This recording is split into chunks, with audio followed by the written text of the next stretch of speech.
नमस्कार, मैं हूं आपके साथ गौरव राजेंद्र। बुलेटिन की शुरुआत करते हैं। मोहन बड़ौदिया में जनपद सीईओ अमृतराज सिसोदिया ने कुल 98 ग्राम पंचायतों के सचिव और सहायक सचिवों के साथ में बैठक की। इस दौरान विकास कार्य को लेकर चर्चा हुई। बैठक में जनपद से पीसीओ रामलाल रावल, स्वच्छ भारत मिशन प्रभारी आरती पड़ोल सहित जनपद के अन्य विभागों के अधिकारी कर्मचारी भी मौजूद रहे। वहीं बैठक में ग्राम पंचायतवार सचिवों और सहायक सचिवों से ग्राम पंचायत में किए गए विकास कार्यों की जानकारी ली। केवाईसी की स्थिति, आवास योजना की प्रगति सहित विभिन्न बिंदुओं पर चर्चा हुई।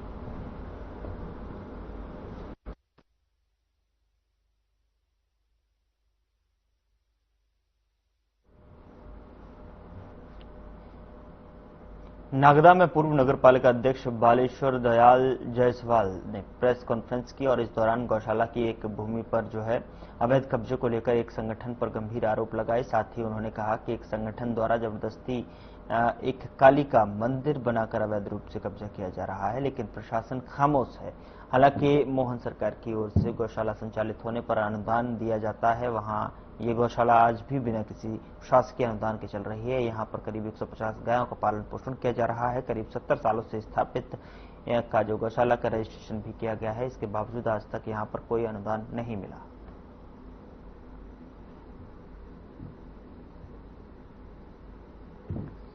काली का मंदिर बनाकर अवैध कब्जा करने का आरोप लगाया है।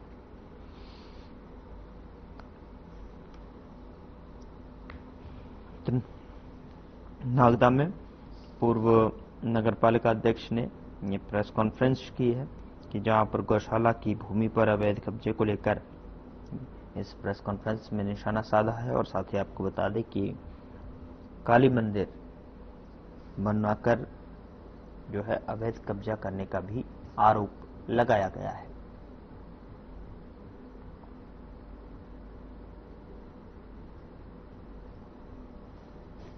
मध्य प्रदेश की मोहन सरकार ने गाय संरक्षण के लिए, गौ माता के लिए विभिन्न योजनाओं की शुरुआत करी है। प्रदेश भर में इस योजनाओं को सराहा जा रहा है।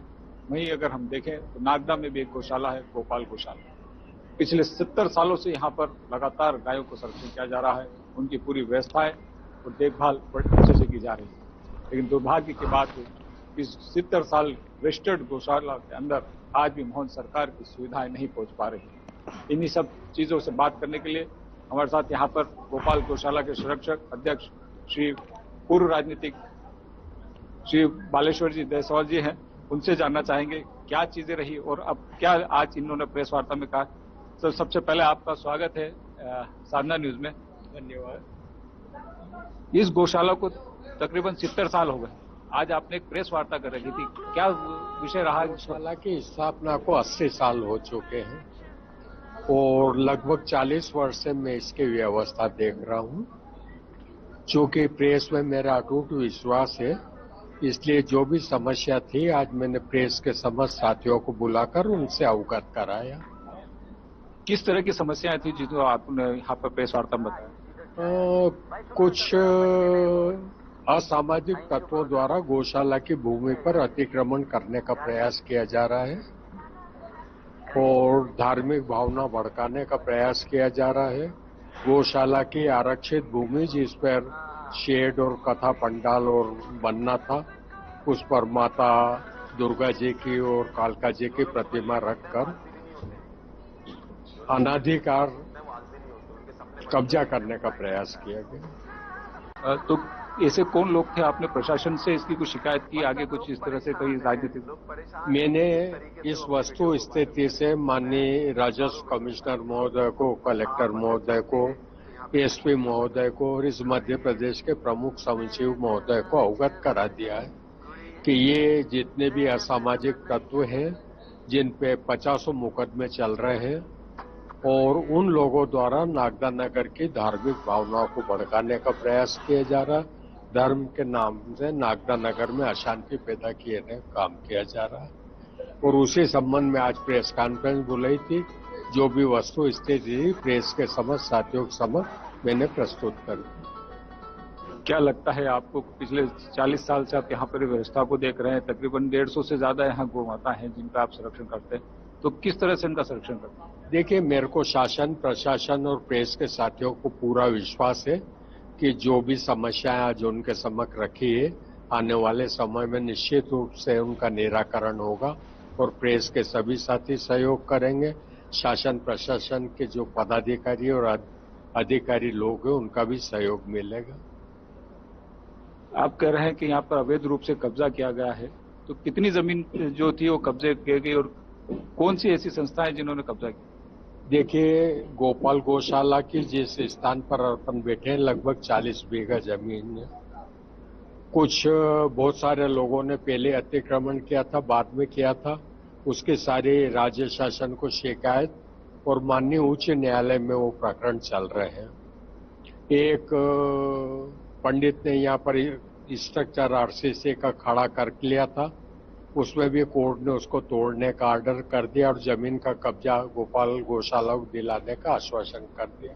न्याय प्रणाली पे मेरा विश्वास है और मुझे उम्मीद है कि प्रशासन के लोग भी नागदा में किसी तरह की धार्मिक भावना बढ़ के ये नहीं चाहेंगे और नागदा नगर की शांति बनी रहे, ये मेरी आंतरिक इच्छा है। आपने यहाँ पर स्थानीय विधायक या और कोई राजनीतिक लोगों से भी इस बारे में चर्चा करी? देखिए, जहां तक मेरा सवाल है, विधायक साथी भाई डॉक्टर तेज बहादुर सिंह चौहान और अनिल फिरोजिया लोकप्रिय सांसद से अभी मेरी चर्चा नहीं हुई है, लेकिन एक आध रोज में मैं उनसे चर्चा करके प्रयास करूंगा कि उनका भरपूर सहयोग शासन स्तर पर मिले। शासन से आपको यहाँ पर क्या सुविधा मिलती है? शासन स्तर पर यहाँ पर कोई सुविधाएं हैं आपके पास? शासन से कोई सुविधा मिलती है आपको? सुविधा शासन स्तर पर कोई सुविधा या नहीं? गोपाल गौशाला में तो अभी तक जो कुछ है हम ही लोग कर रहे हैं। हमको शासन से किसी तरह का कोई सहयोग प्राप्त नहीं हुआ, जबकि मध्य प्रदेश शासन पूरे मध्य प्रदेश के गौशालाओं को प्रति गोधन 60 रुपए की व्यवस्था प्रतिदिन के हिसाब से दे रहे हैं। हमारे यहाँ भी 150 के लगभग गोधन है, लेकिन इन गत 25-30 वर्षों में शासन की जो योजना चालू हुई थी, नागदा नगर के गौशाला को, गोपाल गौशाला को 1 रुपए की भी सहायता प्राप्त नहीं हुई है। इस संबंध में मैंने अभी माननीय मुख्यमंत्री जी को भी अवगत कराया, माननीय जिलाधीश महोदय को भी पत्र लिखा है। हो सकता है अगर उनके संज्ञान में आएगा तो कुछ न कुछ होगा। तो ये थे हमारे साथ बालेश्वर दयाल जी जायसवाल जी, जो पूरा यहाँ का पिछले 40 वर्षों से संरक्षण कर रहे हैं, यहाँ की अध्यक्षता करते हैं। साथ ही यहाँ पर जो एक समस्या उन्होंने आज प्रेस वार्ता में कही कि कुछ असामाजिक तत्व यहाँ पर, उनकी कुछ जगह है जो गोपाल गौशाला की, उस पर अवैध रूप से कब्जा कर रहे हैं। कहीं न कहीं ये शासन प्रशासन को इस ओर ध्यान देना होगा। जहां तक अगर प्रशासन सरकार की, मोहन सरकार की बात करें तो मोहन सरकार जिस तरह से लगातार गौ सेवा के लिए, गौ रक्षकों के लिए और गौ सेवा करने वालों के लिए जहां प्रोत्साहन कर रही है, उनको कहीं न कहीं कुछ प्रोत्साहन के अनुदान दे रही है, वो अनुदान के यहाँ पर भी एक बहुत ज्यादा आवश्यकता है, क्योंकि यहाँ पर जो गौशाला चल रही है उस गौशाला में कहीं पे भी ऐसा कोई कमाने का, ऐसा गौशाला चलाने का ऐसा कोई जरिया नहीं है जहां से आमदनी हो और इस गौशाला को सरल चलकर, लेकिन अपने ही बलबूते पर चलाने वाले आज बालेश्वर जायसवाल जी ने प्रेस वार्ता में कहा कि कहीं न कहीं जो चीजें गलत हो रही है उसको शासन प्रशासन को सुधारना होगा और सरकार को कहीं न कहीं एक अनुदान की उन पर जो उम्मीद है उसको जगाने में कहीं न कहीं प्रेस वार्ता की गई है। मैं राशिद खान साहब ने उसके लिए नागदा से ऐसा बोल के गए कि यार यहाँ कोई हाथ नहीं लगा, फिर तुमने क्यों हाथ लगाया? यहाँ तो हम लोग सीएस साहब ने बोला, सीएस साहब तो बोला, तो वो बोले हम लोग सीएसपी साहब ने बोला।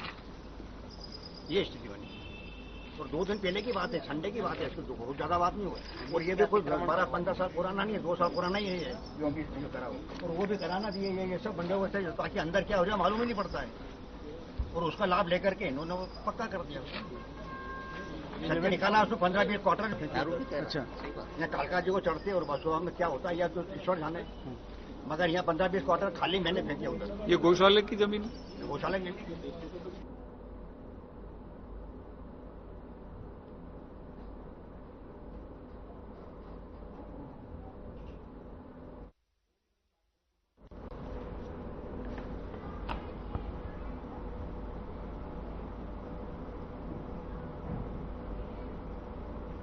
नरसिंहपुर जिले में महिला ने अपने ही घर में जहरीली दवा का सेवन कर लिया, जिसके बाद परिजन इलाज के लिए जिला अस्पताल में भर्ती कराया, लेकिन इलाज के दौरान मौत हो गई। सूचना मिलते ही पुलिस मौके पर पहुंची और शव का पोस्टमार्टम कराकर परिजनों को सौंप दिया। फिलहाल पुलिस इस पूरे मामले की जांच में जुटी है।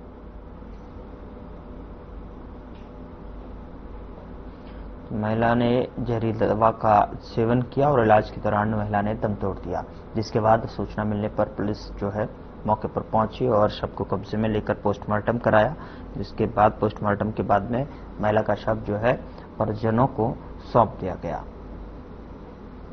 तो जहरीला पदार्थ का सेवन करने के बाद जो महिला को जिला अस्पताल में भर्ती कराया गया। हालांकि जिला अस्पताल में भर्ती कराने के बाद उपचार के दौरान महिला की मौत हो गई।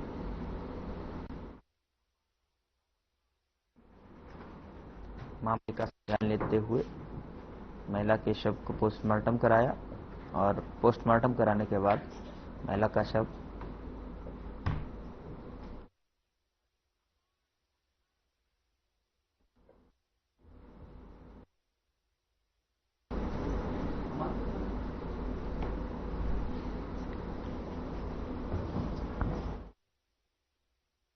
नगर थाना क्षेत्र के पुलिस ट्रेनिंग सेंटर के गेट के सामने पुलिस को एक शव मिला था, जिसकी शिनाख्त उमेंद्र के रूप में हुई थी।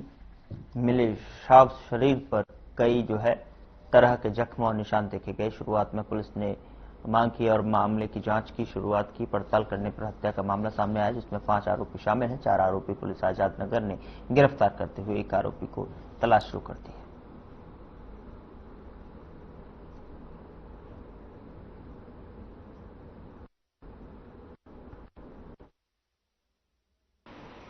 15 तारीख को जो पीटीएस क्वार्टर है उसके समक्ष गेट नंबर 4 के पास एक अज्ञात बॉडी मिली थी। शुरू में तो हमें जानकारी नहीं थी कि किसकी बॉडी है वो, तो उसकी पतासाजी करी तो उमेंद्र नाम का व्यक्ति था वो। ये अपने शिवनगर मूसाखड़ी का रहने वाला था, बाद में ज्ञात हो गया था वो, और उसको शरीर के ऊपर चोट के निशान थे, जिसपे हमारा मर्ग पंजीबद्ध करके विवेचना में लिया गया। विवेचना में शॉर्ट पीएम रिपोर्ट ली गई, जिसमें उसको काफ़ी चोटों के निशान आए थे और उसका मर्डर होने पर अपराध क्रमांक पंजीबद्ध कर विवेचना में लिया गया है और उसमें लगभग अभी जो 5 लोग आरोपी बने हैं।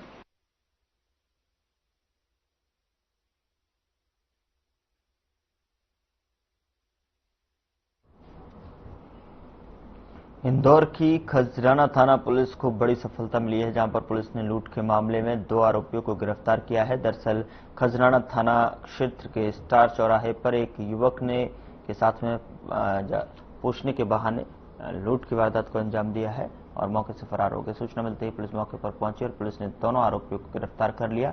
इस दौरान आरोपियों के पास से लूट का सामान भी बरामद हुआ है।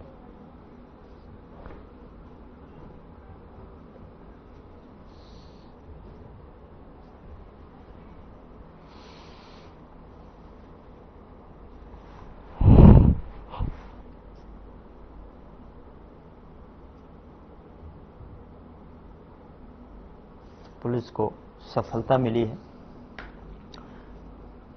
2 आरोपियों को पुलिस ने हिरासत में लिया है। तो गिरफ्तार करते हुए आरोपियों के पास से लूट का सामान भी बरामद किया गया है। तो लूट की वारदात को अंजाम दिया था। तस्वीर आपके स्क्रीन पर है। इसमें मुंह ढके हुए 2 शातिर बदमाश आपको दिखाई दे रहे हैं, जो कि आरोपियों को यहां पर गिरफ्तार करने में सफलता पुलिस के हाथ लगी है और ऐसे में आरोपियों के पास से लूट का सामान भी बरामद हुआ है।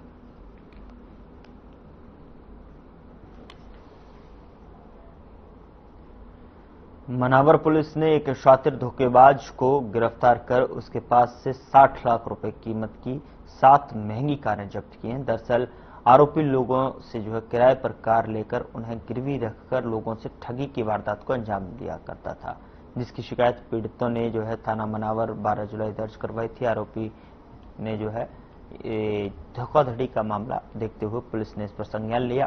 भारतीय न्याय संहिता के तहत जो पंजीबद्ध जो है जांच शुरू कर दी और उसके बाद जो है अतिरिक्त पुलिस अधीक्षक विजय डावर और एसडीओपी अनु बेनीवाल के निर्देशन में एक टीम गठित की गई। विवेचना के दौरान आरोपित को गिरफ्तार कर पुलिस रिमांड पर लिया गया है। पूछताछ में आरोपी ने अलग अलग जगहों पर जो है कार रखी हुई थी वो जो है कबूल की है और 7 गाड़ी यहां पर उससे बरामद की है।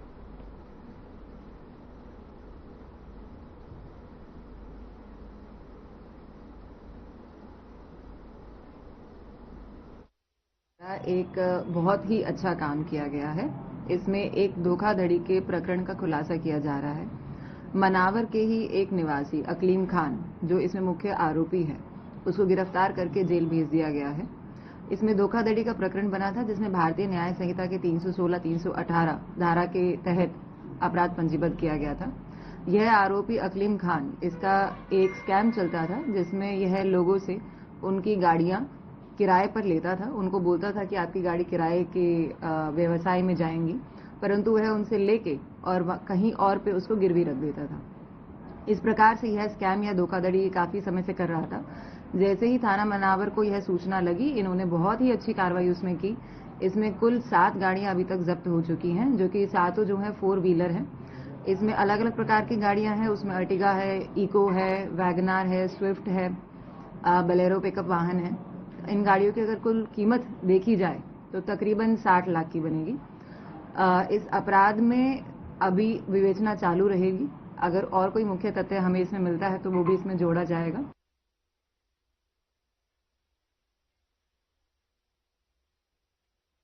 मंदसौर जिले के भानपुरा क्षेत्र में रात भर हुई बारिश के कारण ओसरना गांव में पानी भर गया और संपर्क टूट गया, जिसके बाद प्रशासन की टीम मौके पर पहुंची और भानपुरा क्षेत्र के कई गांवों में लगातार बारिश के चलते जलभराव को लेकर स्थिति को संभाला। मौके पर एसडीएम राहुल चौहान, गरोठ थाना प्रभारी रमेश डांगी, एसडीओपी विजय यादव सहित आला अधिकारी पहुंचे। उन्होंने निगाहें रखते हुए क्षेत्र की जनता की जो है समस्या को निदान करने के लिए यहाँ पर कार्य शुरू किया। पर्यटकों की नजर आने पर जो है यहाँ पर पुलिस व्यवस्था करते हुए उसे कैद किया।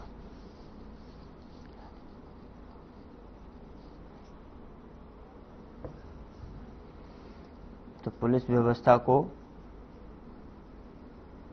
भानपुरा क्षेत्र में रात भर बारिश हुई तो कहीं न कहीं उससे जलभराव की समस्या जो है यहाँ आन पड़ी। ओसरना गांव की स्थिति देखिए, तस्वीरें आपकी स्क्रीन पर है। रात भर हुई बारिश के बाद में जलभराव किस तरीके से हुआ, संपर्क टूट गया, जिस पर लोगों को काफी समस्या का सामना भी करना पड़ा है। ओसरना की ये तस्वीरें हैं। चारों तरफ जहां पर भी नजर जा रही है वहां पर पानी पानी यहाँ पर दिखाई दे रहा है। जलभराव की संकट यहाँ पर, और पुलिस प्रशासन ने मोर्चा संभाला और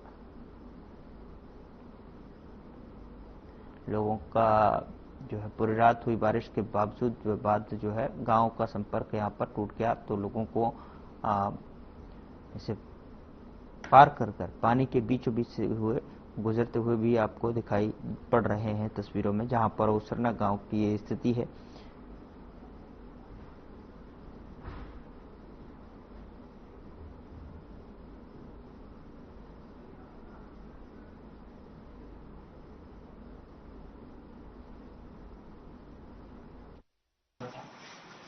अभी फिलहाल पानी कर चुका है और हमारी एसडीआरएफ की टीम जो मंदसौर से आई है उसके द्वारा भी ग्राम ढाबा में एक व्यक्ति को रेस्क्यू किया है और हम भी अभी लगातार यहाँ पे बैठे हुए हैं। तो स्थिति ऐसी अभी सामान्य स्थिति है और बाकी बारिश भी रुक गई है तो पानी भी नहीं होता है।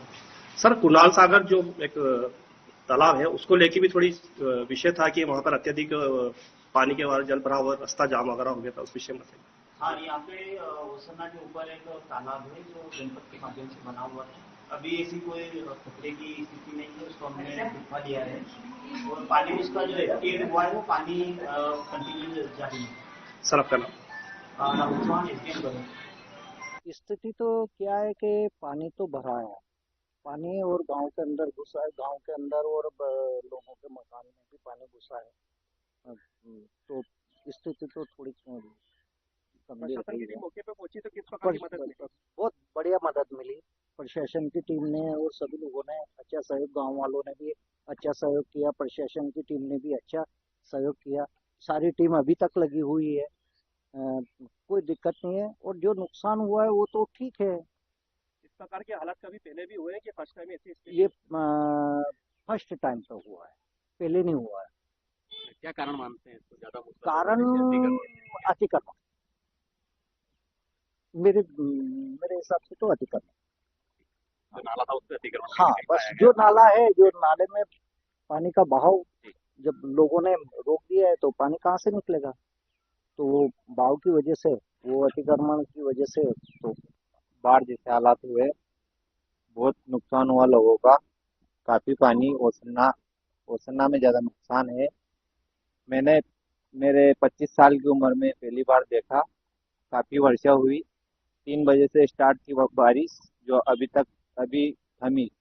पर बाढ़ जैसे हालात हुए, लोगों के कई घर गिर गए और ओसरना में ज्यादा काफी नुकसान। तो वो जो घरों में फंस गए थे, उनको कैसे बाहर निकाला? उनको रेस्क्यू करके बाहर निकाला गया। उनको रेस्क्यू करके बाहर निकाला गया और एसडीआरएफ की टीम आई थी, उन्होंने निकाला। और काफी नुकसान हुआ लोगों का, और अभी तक पानी बह रहा है, आपके सामने देख लो। यहाँ बहुत बाढ़ जैसे हालत हो गए थे, और प्रशासन की टीम आई और उन्होंने मदद की, और जानवर भी बह चले गए। अब ठीक है माहौल, थोड़ा कम हुआ है पानी। कौन से गाँव? ये अनाज सब गीले हो गए। कौन से गाँव? ये ओसरना गांव में है। क्या नाम? मेरा रोहित मीणा। इस वक्त मौजूद हूँ मैं मंदसौर जिले की भानपा तहसील के ग्राम ओसरना में।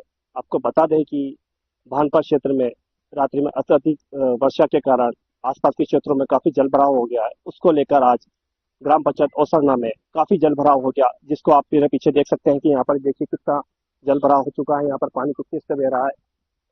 ग्राम के आसपास के रास्ते सभी बंद हो गए, और पास में ही यहाँ पर एक कुणाल सागर तालाब है, जो कि पुल चल रहा था, जिसके से यातायात भी कुछ समय के लिए रुक गया था। आपको बता दें कि अत्यधिक वर्षा के कारण यहाँ से काफी वर्षा हुई है, और प्रशासन की टीम यहाँ सुबह से ही है रेस्क्यू करके कुछ लोगों को जो पानी में थे उनको बाहर निकाला है। अब स्थिति सामान्य है। साधना न्यूज के लिए दीप सिंह सोलंकी, मंदसौर।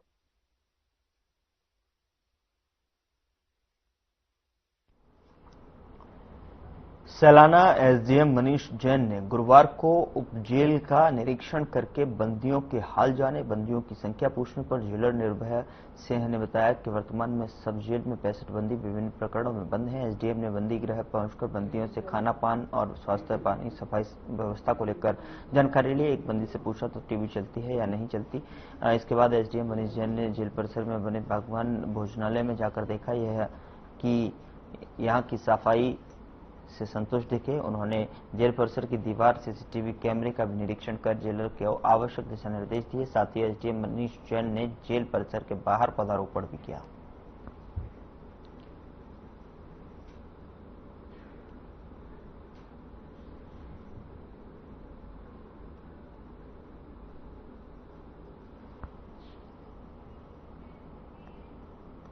गुना में सावन महीने की पावन बेला में धार्मिक नगरी गुना एक बार फिर से भक्ति, आस्था और आध्यात्मिक ऊर्जा से सराबोर होने जा रही है।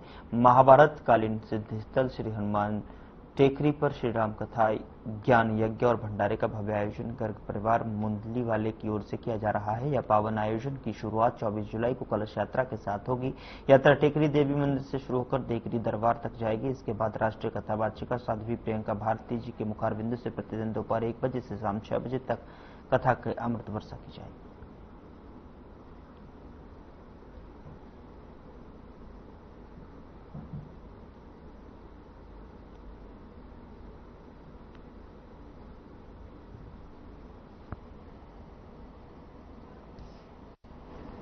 फिलहाल बुलेटिन में इतना ही। नमस्कार।